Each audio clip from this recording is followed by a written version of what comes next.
Hey everyone, welcome back. We're going deep on something kind of counterintuitive today. Yeah. Giving up.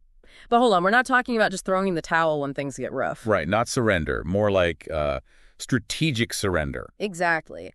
This deep dive is about exploring giving up as a strategy for actually getting closer to what we really want. Like it's a secret path to growth. I like that. So, our source material this time is this really thought-provoking piece called On Giving Up, Adam Phillips, on knowing what you want, the art of self-revision, and the courage to change your mind, and it's over on the Marginalian website. Yeah, the Marginalian always has such fascinating stuff. I know, right? And the article is digging into ideas from psychoanalyst Adam Phillips's book On Giving Up. So, kind of heavy stuff, but really relevant, I think. Definitely. And you really hit on something with that secret path idea. I mean, we're basically taught from day one that giving up equals failure, right? Yeah. Like it's the opposite of success. Yeah, big time. I remember my coaches, my parents, teachers, everyone drilling that into me growing up. Never give up.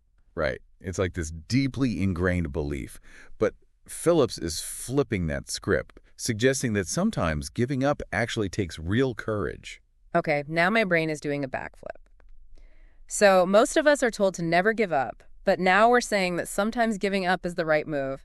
How do we figure that out? That's the million-dollar question, isn't it? Phillips is saying that giving up isn't really about quitting. It's more about making a conscious decision to create a different path. Okay.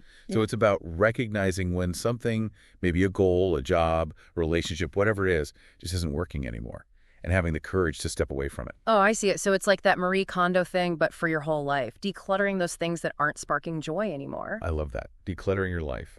And, the article even connects this to the idea of sacrifice. Sacrifice? How so? Well, there's this line that really struck me. The whole notion of sacrifice depends upon our knowing what we want. Giving up or giving up on anything or anyone always exposes what it is we take it we want. Whoa, that is deep. So giving up on something actually reveals what we really desire. Precisely. Imagine you really want to get in shape, but you also really love sleeping in. Every time you choose to hit the gym, instead of hitting the snooze button, you're essentially saying, getting fit is more important to me than that extra hour of sleep. Oh, I see. So each time we choose to sacrifice something, it's like we're casting a vote for what we truly value. Exactly. And what's interesting is we might not even know what we truly want until we're forced to make those tough choices. So it's not just that we learn what we want by giving things up. It's that we might not even know what we truly want until we give some things up. Bingo. And that kind of leads us to this other interesting idea, the tyranny of completion. The tyranny of completion. Okay, now you've officially lost me. Right. Sounds a bit dramatic, doesn't it? Yeah. But think about it. We're often so focused on finishing every task, checking off every item on our to-do list, reaching every goal we set, that we forget to ask ourselves if those things are even relevant anymore. Oh, tell me about it. I'm the queen of unfinished to-do lists. But seriously, how does this tyranny play out in real life? We can't just abandon all our responsibilities, can we? Of course not. But what if you're clinging to a career you chose when you were like 18, simply because you felt like you had to follow through? Years later, you're miserable, but that sunk cost fallacy keeps you trapped. Giving up in this context could mean acknowledging that your aspirations have changed and maybe finding a path that aligns with who you are now. Okay. That makes sense. So it's less about being irresponsible and more about being honest with yourself, right? Exactly. And, Phillips ties this whole idea of giving up to the concept of an evolving self. He draws on Virginia Woolf, who argued that to really live, we have to constantly be changing. I like that. It's like we're all works in progress. Exactly. We get so attached to the stories we tell ourselves about who we are, we forget that we're allowed to change, to evolve, to become something new. It's like giving ourselves permission to have messy first drafts. Okay, I'm really starting to dig this whole giving up thing. I knew you would. And, it actually leads us to another really interesting point that the article raises. The idea that frustration can actually be a key to unlocking what we truly desire. Wait, hold up. Frustration? As in feeling annoyed and stuck. That's a good thing. Now I'm really confused. I know, right? It seems totally counterintuitive. But stick with me for a minute. Think of it like this. You're craving a really specific type of pizza. Like the one with artichoke hearts and goat cheese, maybe a drizzle of truffle oil. Okay, now you're speaking my language. But you can't find it anywhere you search high and low. No dice. Ugh.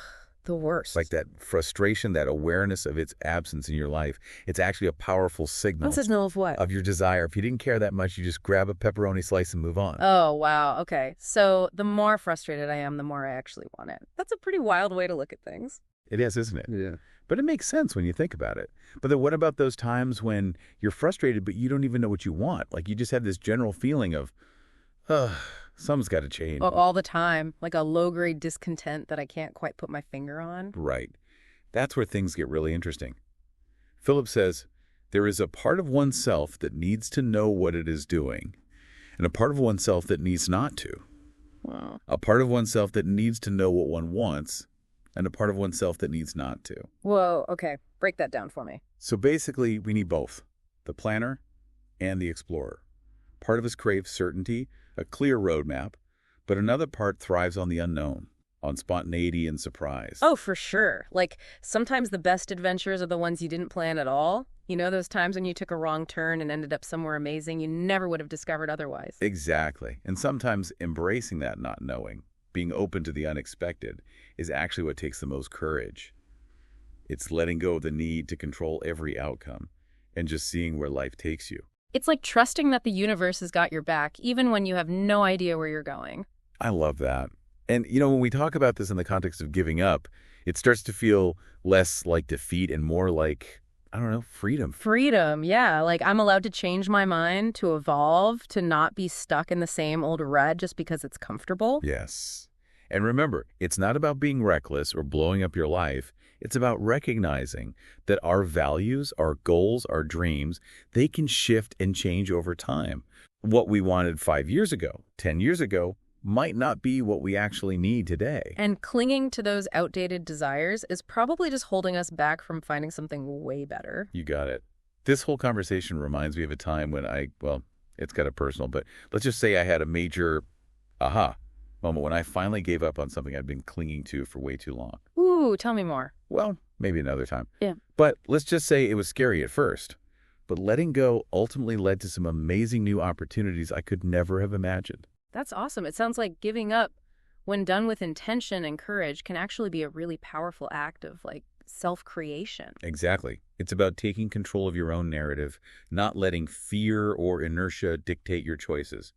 And, the article actually ends with a really thought-provoking question. What are you willing to give up to move toward what you truly want? Whoa, that really hits home. It's making me think about all the things I might be holding on to, even if they're not actually serving me anymore. What if I just had the courage to let go? And that's the exciting part. Letting go opens us up to a world of possibilities we might not even be aware of yet. Like, maybe our biggest fear is actually that if we let go of the things we think we need, we'll discover that we don't need them at all. It's like taking a leap of faith and trusting that you'll land somewhere even better than you could have planned. That's kind of terrifying, but also incredibly liberating. Exactly.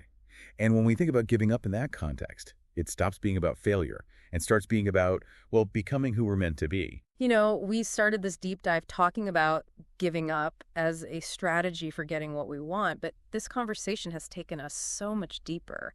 It's about something way bigger than just achieving goals. I agree. It's about becoming the best, most authentic version of ourselves. This has been such an eye-opening conversation. I think a lot of us, myself included, have been carrying around this baggage that giving up is somehow weak or shameful. Yeah, it's like this deep-seated cultural belief. But what if it's actually the bravest thing we can do? What if it takes more courage to walk away from something that isn't working than to just keep banging your head against the wall? Right. It takes real strength to challenge those ingrained beliefs, to question the narratives we've been told about success and failure, and even more strength to actually act on those insights and make the tough choices that really align with our values. So instead of seeing it as giving up, we can see it as giving ourselves permission to grow, to change, to evolve. I love that. It's like we're giving ourselves a permission slip to let go of those outdated dreams and those shoulds and oughts that have been weighing us down. It's like finally clearing out the clutter in our minds and our lives to make space for something new. And, this whole conversation is making me think about those times when we feel stuck, like we're just going through the motions. Oh, I know that feeling. Yeah. Like you're on autopilot, but not really going anywhere. Exactly. What if that feeling is actually a signal a nudge from our inner selves telling us it's time to reassess. Like, hey, wake up. Is this really what you want? It's like that little voice inside is saying, there's more out there for you. Don't settle. And maybe, just maybe, that stuck feeling isn't actually a dead end. But if it's a detour, A detour in disguise, like an opportunity to explore a different path that might actually lead to something way more fulfilling. exactly. And sometimes those detours end up being the most beautiful part of the journey. Okay, so I'm starting to think of giving up as less of a surrender and more of a strategic retreat. The strategic retreat. I like that. It's like, okay, this isn't working.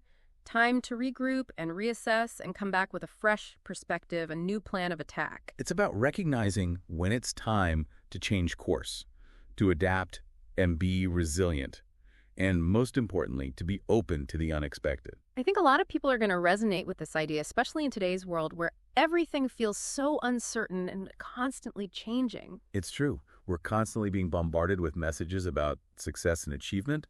But what about the courage it takes to simply be honest with ourselves about what we truly want, even if it means changing our minds? That's a really good point. It's almost like a radical act of self-compassion to say, hey, it's okay to change my mind. It's okay to let go of something that's not working anymore, even if I've invested a lot of time or energy into it. Exactly. It's about giving ourselves permission to evolve and recognizing that personal growth is rarely linear.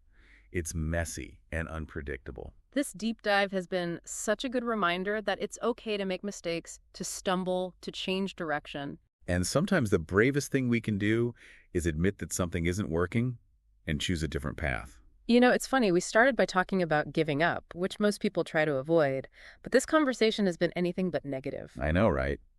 It's actually been really inspiring. I think we've kind of reframed giving up as a powerful tool for self-discovery and growth. We have, and I think that's the beauty of Adam Phillips's work. He encourages us to think differently about things we often take for granted. And in this case, he's showing us that giving up isn't about weakness. It's about wisdom. It's about recognizing that sometimes letting go is the best way to move forward. It really is amazing how much we've unpacked just from looking at this idea of giving up. It is, isn't it? Like we've gone from seeing it as this negative thing, this sign of failure, to something that can be incredibly powerful and positive. Totally. I'm walking away from this conversation feeling so much lighter. Like maybe all those times I beat myself up for giving up on something, I was actually just making space for something better. That's the thing, isn't it? We're so conditioned to see giving up as quitting, but what if it's actually about starting over, starting fresh? Yeah, like hitting the reset button and saying, okay, that didn't work out, but what does work for me now? Exactly. It's about being honest with yourself about what you truly want and need, even if it means changing your mind, even if it means letting go of something you've invested time and energy in. You know, I think this is such an important message for anyone who's feeling stuck or lost or unsure of what to do next. Don't be afraid to give up on something that's no longer serving you. It might be the scariest thing you do, but it could also be the most liberating. So true. And it's not about being reckless or irresponsible. It's about having the courage to step away from something that's no longer aligned with your values, your goals, your dreams. It's about trusting that even if you don't have all the answers right now, you'll figure it out. You'll find your way. And sometimes letting go is the only way to truly find yourself. This whole deep dive has been such a reminder that life isn't a straight line. There can be twists and turns, detours, maybe even some U-turns. Exactly. And it's those unexpected turns that often lead to the most amazing destinations. So for anyone out there who's feeling inspired to embrace this whole art of giving up thing, remember that question from the article. What are you willing to give up to move toward what you truly want? What possibilities might open up if you did? That's a really powerful question to sit with. It might feel uncomfortable at first, but the answers could be life-changing. Absolutely. Well, that about wraps up our deep dive on giving up. I don't know about you, but I'm feeling pretty fired up to go out there and shake things up. Me too. This conversation has been a total game changer. Thanks for joining us, everyone. We hope you found this deep dive as thought-provoking and inspiring as we did. And remember, sometimes the most unexpected detours lead to the most beautiful destinations. Until next time.